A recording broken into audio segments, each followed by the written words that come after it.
Okay, I got 2 New York strips here. One is grass-fed and the other one is like a Wagyu heavy grain-fed steak. We're just doing a taste profile here. Let's put like all the other environmental pieces aside. And I also want to show you how to really quickly cook a New York strip. So this is like, what, maybe an inch in thickness. So I'm not gonna reverse sear this. By the way, I talk about the vein, or it's actually the connective tissue that runs through the New York strip. You can see it right there. So that's gonna be a little bit tougher, and there's another one right here. That's just something interesting to notice, is that when you are buying a New York strip, try and buy one without the vein in there, which is like right there, because that's gonna be virtually inedible. You gotta cut around it. So you're paying for vein because it's all by weight, right? So you're paying per pound up for something that you can't eat. So just something to look out for in a New York strip. So I've got these super, super, super dry, and they've been sitting out for about an hour. It doesn't necessarily change the temperature, the internal temperature of the meat by letting it sit out at room temperature. It's just an old habit of mine. I like to do that, but I guess technically it doesn't necessarily matter. So whatever fits your fancy. It did not pre-salt these either. So this is just kind of like bare and, you know, naked taste test. Naked. Yeah, we're wearing clothes from up above. And imagine if we were just like pantless. Pantless American gravy. All right, cool. So I got a pan going here, a carbon steel pan, and let's get this party started. I'll get the heat going here. I got some beef tallow. Ding, ding, ding, ding. Right, I'm just gonna kind of get a nice layer on here because this pan is already seasoned. And by seasoned, I mean it's kind of like seasoned to also be non-stick. So get that going. Fresh salt only. I do not sear with black pepper because it makes the black pepper incredibly bitter. As I've talked about many times in the past, I only finish with fresh cracked black pepper. Now, if I was doing like a blackened steak or kind of a Montreal seasoning, I might do it, but otherwise I don't. Are you smelling me? Oh, you smell so good. You smell like beef. Oh, is that Clara and Fritz beef tallow cream? No, baby. Okay. You're always wearing that. I am. All right, so now let's just go in, right? Let's just go in the pan. Always put it in away from yourself. Okay. The key here is temperature. When people sear a steak in a pan, but they want to finish it in the pan, you don't want the exterior to be too dried out and hard while the interior is still raw. So you get that beautiful sear on the outside, but then you turn your heat down if you need to. It's not just on and off, right? It's not binary. I'm gonna let this go 45 seconds on each side, and then we're gonna flip it, let it go for another 30 seconds, and then kind of go in 30-second increments, flipping and flipping and flipping until we get that beautiful browned exterior on both sides. And we're gonna let it sit, rest, let the heat evenly distribute across the meat, and then we'll do our taste test. Are you excited? I cannot wait to eat this. Okay, so it's about 45 seconds. Let's give this a flip. See, it's not that pretty, right? We're not, you know. It's a little ugly. It's a little ugly, but just wait. Give it a second. Especially when you're cooking directly in the pan all the way, this is what you got to do. You got to play with it. I know this is kind of contrary to the steak cooking orthodoxy, but sear, flip, sear, flip, sear, flip, direct in the pan is the way to go. And carbon steel is my favorite pan to cook with because you still get the beauty of a cast iron, right? So you get that high heat. It holds the temperature. What you want in a good pan is that when you bring it up to heat and you put something cold in the pan, that it holds that temperature. That's why a really nice like stainless steel, traditionally all clad, or a cast iron or carbon steel. So you kind of have cast iron is the best of the best, but they're difficult, they're clunky, they're hard to move around. Yeah. So your carbon steel is a step down because it's easier to move, it's easier to handle, and then your stainless steel, which might be your like all clad, which is a nice pan, right? So now we're gonna go again on the other side. So this now is 30 seconds and you'll continue to flip until... So now I'll go 30, 30, 30, yeah. Okay. 30, 30, 30. 30, 30, 30. Heathers. Huh? I don't know, some 80s movie my sister used to make me watch. Heathers. Don't, just ignore me, cut this out, this is weird. What? Okay. You like that? You like that beef smell? Let's do another flip, okay? I love it. Just keep flipping. See, now we're getting some golden brown on there. And I know that somebody in the comments is going to comment about, oh, I only put it down once and then I flip it again, put it down once and flip it again. The constant flipping not only makes it cook faster, you actually get a better brown on there. It's science. It's a fact. There's no debating me. You go wild in the comments, you're out of here. He will block you. He's not afraid. Okay, let's flip it again, 30 seconds. Oh, look at that. Yeah, see? Now it's getting nice and golden brown. Because you leave it on one side for 3 minutes, flip it, and then cook it for another 3 minutes on that side. What's going to happen is you're going to completely dry out the exterior. You're going to get that deep level of gray on the exterior of the meat, and then you're going to get that like the gradient, right? You don't want the gradient. You want it beautifully red from edge to edge. Beautifully red from edge to edge. Let's flip it again. Oh yeah. It's happening. It's happening. It's happening. So we got some hot spots here, so I'm gonna switch these guys around. That little edge piece is gonna be delicious. Wait, do you remember which one was which? Yes. Okay, the one with the edge piece. The one with the weird thing. Okay, let's do it again. Let's do it again, right? Flip and go. Look, that's looking great, babe. Yeah, see? When you're feeling your meat, yeah.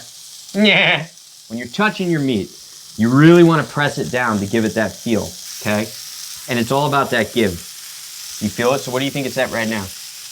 I don't know, maybe... Like a rare? Medium rare? Rare. Is that about a rare? I'll say medium rare. Okay, do a flip again. Oh, there it is. See, look at that. It took about 8 flips, and now we got that beautiful golden brown exterior, edge to edge. So this is about like 5 minutes. Yeah. Oh, I don't know. Look at the time ticker. Look at the time ticker. I don't have a time ticker. You do have a time ticker. It's your biological clock. It's sad. It is. As long as God is. Oh, yeah, spank it. Okay, here we go. One more flip. One more flip will do you. Okay, beautiful. I'm not doing butter on this. I might poêle it with like a butter and a sauce if I was finishing it, but we want to go kind of clean on this taste test, so I'll let it be. There we go. Get out of here. We'll let this rest, and then we'll give it a taste test. That rhymed Yeah, a little bit. it is the best. I might go to a steak fest. You're on a roll.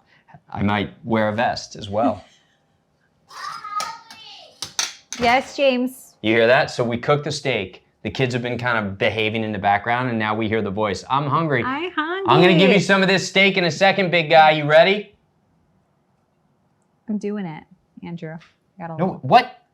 I Taste test ruined. She pulled a piece of the meat off. It's the little flappy one. Well, she's eating the flappy meat. Actually, flap meat is a really good cut. I like to take a little bit of whole butter and just kind of give it a nice glaze on top. Nice little bath. Nice little glaze, right? Little bath. Butter bath.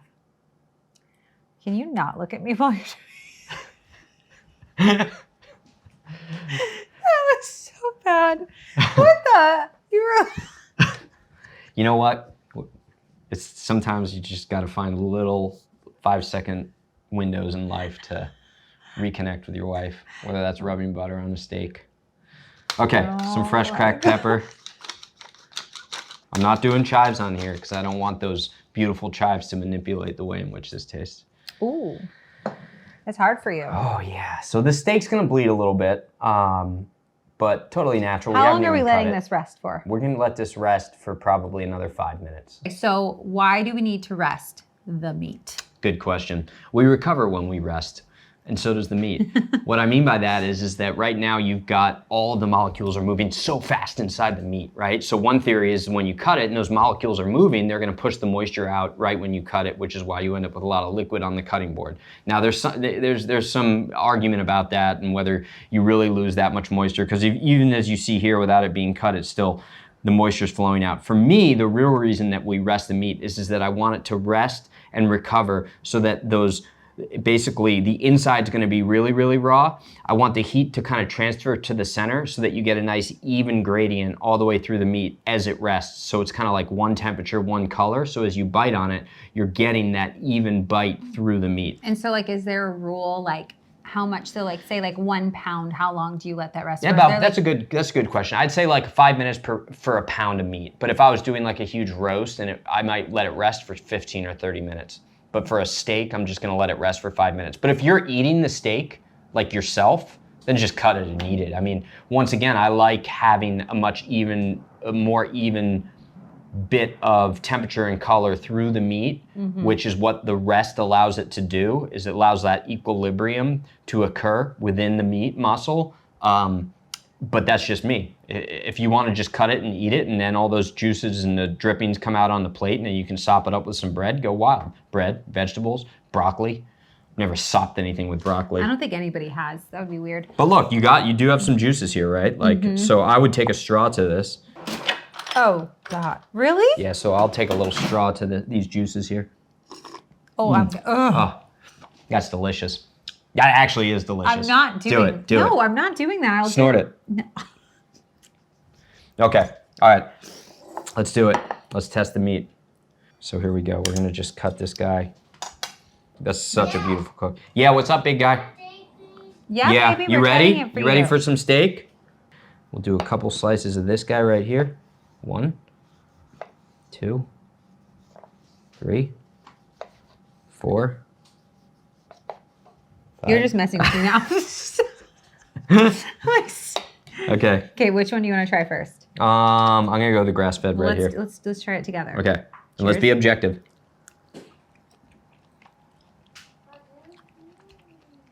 Still tender. I mean, It's tender. the thing I can tell you right off the bat is I don't get that coating of fat across my palate. Whoa. Are you okay? Yeah. I mean, it's delicious. It's delicious, but very, It's chewier. Like, it's got more of a bite to it, but not chewy in a negative way. Come on over, bud. Let's have some steak. All right. all right. Let's try the Wagyu. Wagyu. For me, the fat is coating my palate. Yeah. So, yeah, breathe in, I feel the fat on my palate. And that's always the big distinction between grass-fed and grain-fed for me, is that when it's a fattier cut, right? Grain-fed, fattier, doesn't have that lean grass-fed finish on it, but it coats your palate. Like afterwards, I can still feel the fat on my palate, which might mute the flavors of other things you're eating, but the grass-fed is a little bit cleaner. Yeah. This is fatty. That's a little leaner, cleaner. In conclusion, that's the primary difference, right? Like that's the most notable difference, is that you get a little bit more fat that coats your palate after you eat that. But if you were eating it with a ton of butter anyways, you still might get that fat on there, but it's a different type of fat. Yeah, definitely. All right, give that to our son. So bossy. Andrew, you know what I think would be, What? we could use this for? What? A sandwich. That's what we're gonna do. I know. Oh. So let's hurry it up. Yeah, so let's use this for a sandwich. We got all the juices. I'm now gonna slice this meat really thin, and we're gonna make like a killer sandwich. I'm gonna cut this really thinly. All right, we'll see you guys in a sec on a steak sandwich video.